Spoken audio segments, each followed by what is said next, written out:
What's good, everybody? It's Jimmy V here, and I don't know, I'm kind of fired up today. I'm excited, and I'm ready to go, and I'm ready to provide you with some valuable information that I think is meaningful.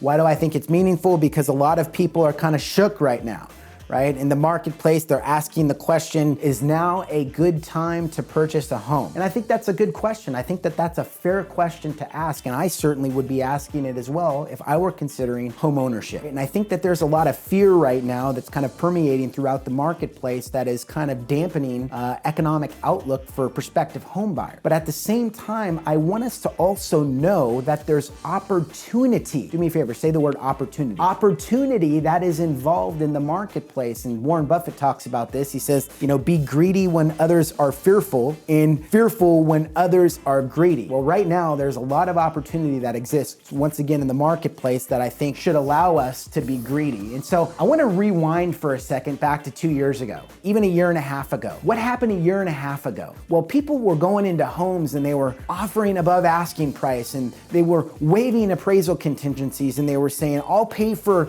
an inspection repair on the property, and I'll waive all of these different things, and I'll close in 14 days. And there was just so much pressure on home buyers. They were marginalized for quite some time, right? Well, let me tell you something. That season is over. This new season, these winds of change are moving towards you, the buyer of the home. So I said the word opportunity earlier. What exactly does that mean? When purchasing a home or considering the purchase of a home, here's what I'm referring to. So I'm gonna write right here, pros of buying a home today, and I'm gonna also put over here cons. First thing I'm gonna do, I'm gonna talk about pros. Number one, I want you to know that there's this term that we use in the business called seller concessions. So let's say that you go out, you identify a home, you can put an offer in that or on that home, and you can ask the seller to contribute money from the sale of the home towards your closing costs, towards your prepaid taxes, towards your prepaid interest, towards your insurance, allowing you to get into a home possibly with little to no money out of pocket other than your down payment. That's a powerful thing to consider. That is something meaningful that allows you to save money going into the home. Good to go? And so while we're in that lane, seller concessions can also show up in a few different other ways or forms. Seller concessions can also be applied towards, you ready for this? Buying down your interest rate, allowing you to have a more competitive monthly payment throughout the life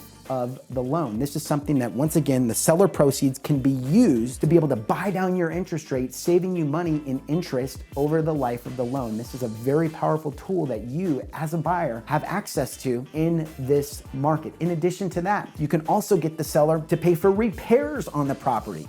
You can get the seller to, in addition to that, cover inspection related issues. There's all sorts of neat things that you can be doing right now as a buyer to get the seller to pay for some of these items. Not to mention, you can also get the seller to negotiate on, I left out arguably one of the most important things. How about this one? The price.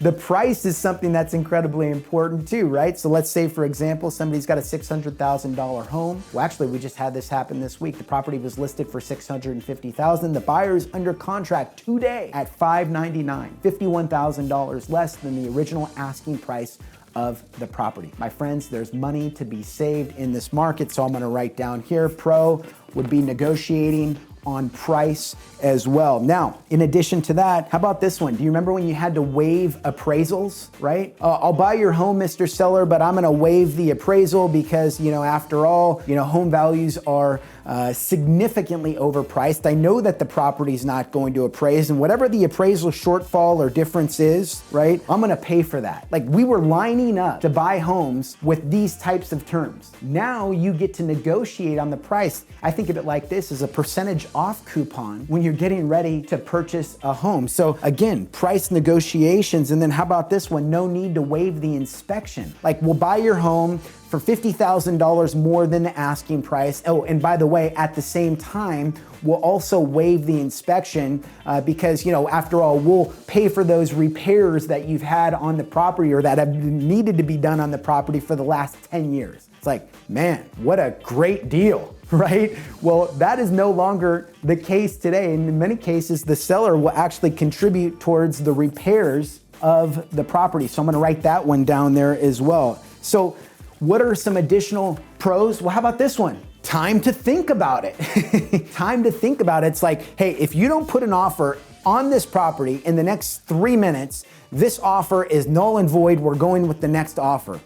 Wow, man, I think I'm gonna make a really good decision here when I'm buying this property, that doesn't feel rushed. It's like, yeah, no, that's not the case. Well, how about you get to look at several different homes that are available on a weekend, sit down with your significant other, take the time to digest the homes that you saw, and make an informed decision on whether or not home A, B, or C is right for you. So I think time to think is also incredibly important, right? I like thinking about things before I make a decision, and I'm sure you do too. And then how about this other one, contingent sales? You've got a home to sell, you wanna get an offer on that home and now buy this home. You, my friends, are in the buyer's position. And lastly, allowing for a longer closing. Incredibly important as well, because once again, you can kind of custom fit or tailor this home buying scenario to your individual needs with what's going on in this market today. All right, so these are some of the pros. Would you agree with me that those are pros? I think so. Now let's talk about the cons. We gotta talk about cons. Higher rates. No question, mortgage interest rates have gone significantly higher over the course of 2022. Yeah, it's true, they have. But guess what? Let me tell you something else. Rents continue to increase. In rents, there's an interesting chart that I read, and I'll make this available for you. Rents have only done one thing and one thing only since inception, right? Go up. That's what rents continue to do and will do forever. Rents will always go up. But even locking in an interest rate on a 30-year fixed rate mortgage, you're still paying down the principal on an asset, and you are accumulating wealth through the acquisition of home ownership. And remembering that if you budget, right, and you decide that you can afford a mortgage payment and some of these pros are worthwhile in seeking out, guess what you can do? If interest rates end up going lower, you can reduce your interest rate by refinancing into a lower rate, which if you look at a historical perspective on recessions and things of that nature, guess what happens with rates when in a recession time frame? They go lower. And a lot of people are able to take advantage of lower interest rates. Here's what I'm getting at.